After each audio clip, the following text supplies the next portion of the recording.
Nobody likes getting their car towed, but admit it, when you see it happen to someone and you realize they deserve it, you know you're laughing at least a little bit. Story 1 from Entitled People is titled, Mr. Entitled Gets His Car Towed Twice. Several years ago, I was a manager at a big box retail store in a busy part of the city.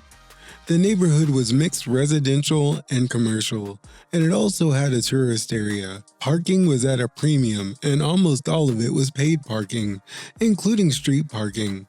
We had a small customer parking lot, maybe 15 spots in the front that was free. We had big, clear signs in the front of every single spot that clearly spelled out that parking was for customers only, 2 hours max, and that your car would be towed if you left it. We were pretty lenient and only towed cars that vigorously violated the rules. Cue Mr. Entitled, who got his car towed twice. I arrived at work one morning and noticed a distinctive car that I knew had been in our lot the day before. The night crew manager said it had been there all night. Considering this to qualify as egregious, I had it towed. Almost 36 hours later, the owner arrived wanting to know where his car was. I only heard about this part since I was off, but the manager on duty directed him to the tow company number and basically told him, too bad, so sad, don't do it again. A month or so later, I see that same car. It was really distinctive. In our lot again. I didn't do anything that day, but the following day was Saturday, so I flagged it for the opening manager to check. It was still there in the morning, so the manager had it towed. Monday morning, I'm doing opening tasks when a man wearing a suit and the red face of thwarted rage pounds on the door. It's Mr. Entitled. He's here to collect his car that he left in our lot 4 days before. He wants to know where his car is. Did he read the sign?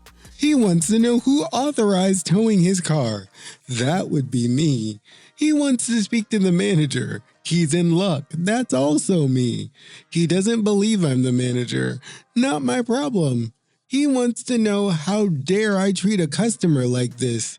Excuse me? You aren't a customer. You're a parking freeloader. He was sent on his way with the number for the tow company and how to spell my district manager's name. I never saw his car or him again in the lot. I will never understand people who can't just follow simple rules. They can do whatever they want, but they expect you to follow whatever rule is on the book. I guess it's like that do as I say, not as I do. If you're enjoying the stories today, don't forget to hit the like button, share it with your friends, and if you're not a subscriber yet, hit the black button with the white letters. It will help me out a ton, and you'll always know when I've got more content. On to Story 2. Story 2 is also from Entitled People, titled, Neighbor Parking in a Driveway That Wasn't His and Ignored the Warnings. Relax, I'm doing you a favor. Spoiler alert, he wasn't. During the housing meltdown, I was a property shepherd. Banks and lawyers did foreclosures and legal stuff. Bailiffs did evictions. I made sure the lawns were cut, doors weren't kicked in, and there wasn't any trash in the yard, and made sure mystery vehicles weren't parked on the property. Banks were very clear about that. They were very much worried because of insurance and liability. And people might park a damaged car in the driveway and claim it got damaged there or any other number of issues. Banks were very clear. You may not park on their property. In cases of eviction, things were very much more absolute. Any cars are driven away immediately or towed. It was common for a house to sit for months or sometimes years with abandoned cars in the driveway until legal issues got sorted out. As property shepherd on the abandoned properties, I always talked to the neighbors, explained what was happening. If the house still looked occupied, I couldn't say much for privacy because I didn't know how much I could say, but I could at least explain why I took pictures every week. And if the house was vacant, ask if the cars in the driveway were abandoned or belonged to a neighbor. Most neighbors parking there were trying to make sure the house looked lived in, But when I told them the Binks rule and started to keep the yards cut and clean, they were content to move.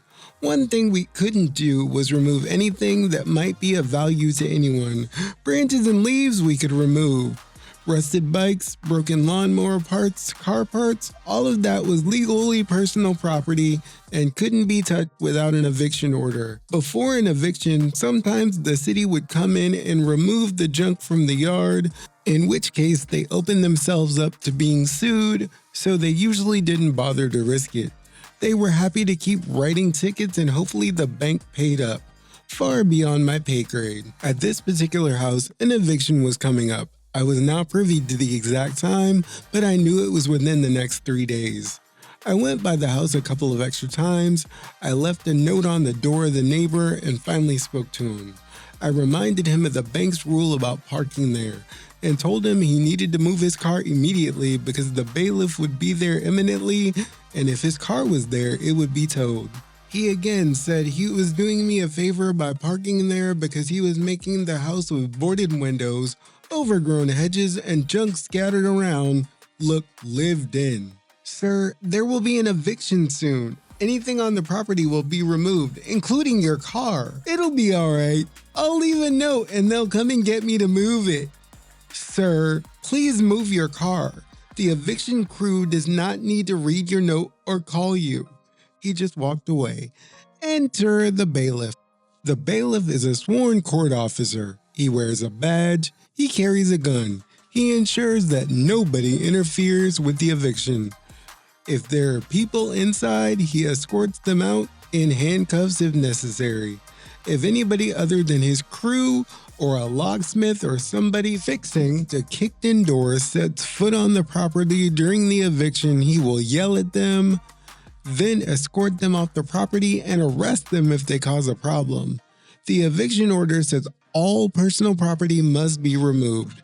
There is no exception for neighbors' cars. He doesn't have time or cares to figure out if it really is the neighbor's car or not. He has 6 evictions to do today, so his crew of up to 10 movers will very roughly throw stuff into a dumpster.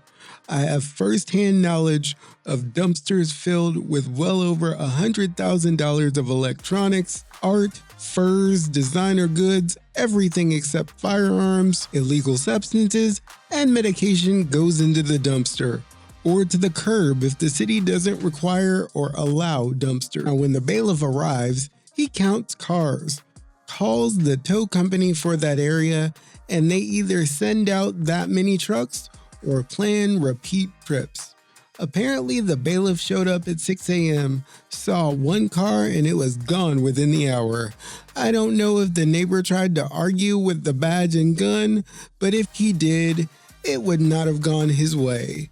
Later, when I returned to inspect the now vacant house and figure out what needed to be done, a very angry neighbor confronted me. "Where's my car?" Probably removed as a part of the eviction. The court's number is posted on the door. You can call them. "You said I could park there." I repeatedly told you the bank, which owns the house, does not allow people to park on their properties.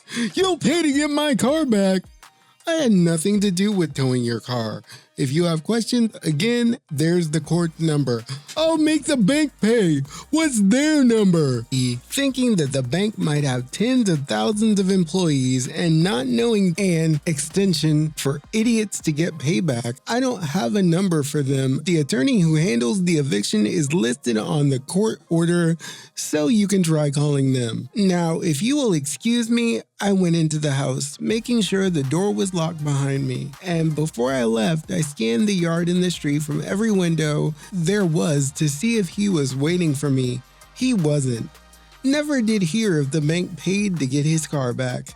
Those things are way above my pay grade. I sure love it when the entitled people get what they deserve. I bet it cost those men a pretty penny to get their cars back.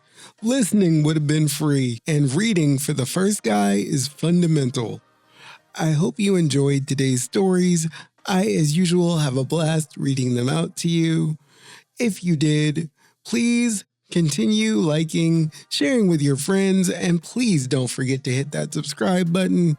It's free, it's easy, it takes 2 seconds, And then you always know I've got something going on because I'm right on your For You feed or in that subscription feed. By now, YouTube is showing you some of my other videos that are available to brighten your day, make you laugh, or help you relax. Thank you for spending the last 11 minutes with me. I appreciate it so much. Every time you come back, it just makes me want to do more videos. Have a great day, and we will see you next time at Storytime with Sean. See you later, storytellers.